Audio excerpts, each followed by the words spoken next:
आज हम डिस्कस कर रहे हैं इलास्टिक पोटेंशियल एनर्जी। बातें नहीं अब तो इलास्टिक पोटेंशियल एनर्जी क्या है? देखिए, आपने किसी वायर को लोड किया, सम एक्सटेंशन इज प्रोड्यूस।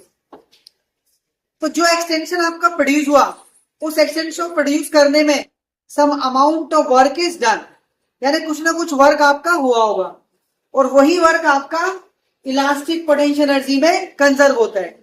यानी किसी भी वायर में एक्सटेंशन प्रोड्यूस करने के लिए जो आपका वर्क हुआ, that work stored in the form of elastic potential energy.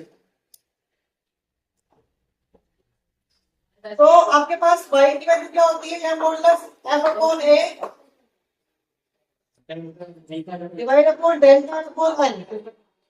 इसको आप लिख सकते हो f upon a into l upon delta l, right.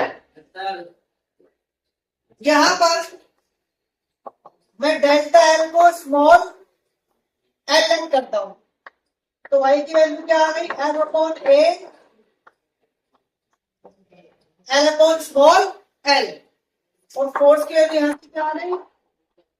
Y A small L divide by capital L. ये हमारे पास फोर्स आ गया। अब निकालेंगे वर्क। तो वर्क हमारा क्या होगा? स्मॉल वर्क का फोर्स इनटू स्मॉल डिस्प्लेसमेंट, यानी डेल्टा एल, और डेल्टा एल में क्या रेट किया है? Small L. यहां पर आप वैल्यू सब्स्टिट्यूट करोगे कैपिटल एफ की। क्या वैल्यू है? Y A small L divide by capital L.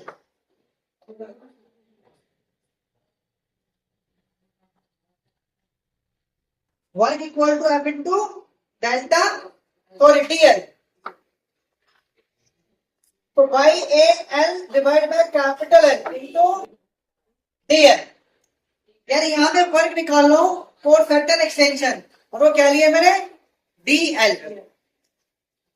तो यहां पर क्या करेंगे? आपका ये डेटा हुआ गया, तो टोटल में इंटीग्रेट करोगे वाई ए small l l into dl. तो we have y a divide by l and integration of l DL.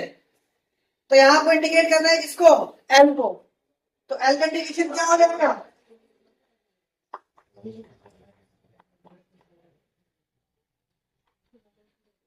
L square by 2। The integration of L equal to L square by 2. So work equal to half y a L upon में capital into L. ऐसे लिख सकते हैं इसको। Small L square खोल लिया हमने। इसकी वैल्यू हमारे पास कितनी है? y a L divide by capital, that is equal to capital F।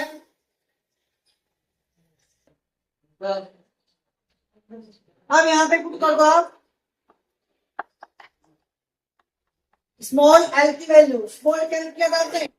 Small l equal to delta L, और यही वर्क आपका स्टोर है in form of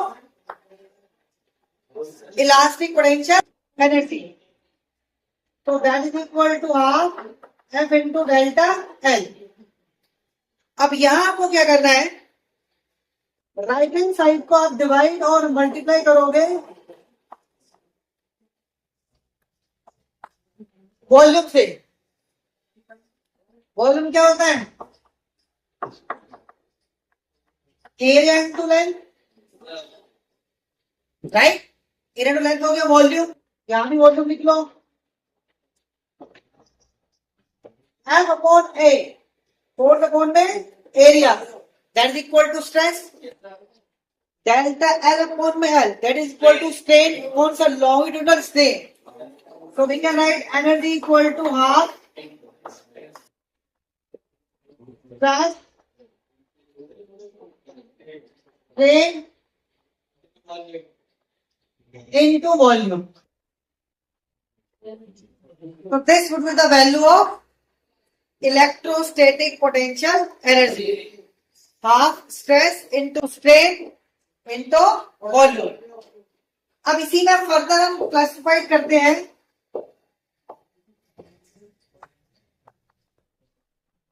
elastic potential energy density, elastic potential energy density, that is equal to energy divided by volume. It is measured as energy per unit volume. तो ये आपका energy की value है. अगर इसको volume से आप डिवाइड करो तो वॉल्यूम डेंसिटी हो जाएगा और density equal to half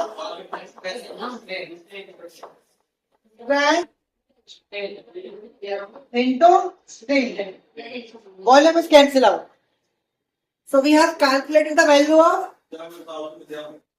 elastic potential energy and the elastic potential energy density. Clear है?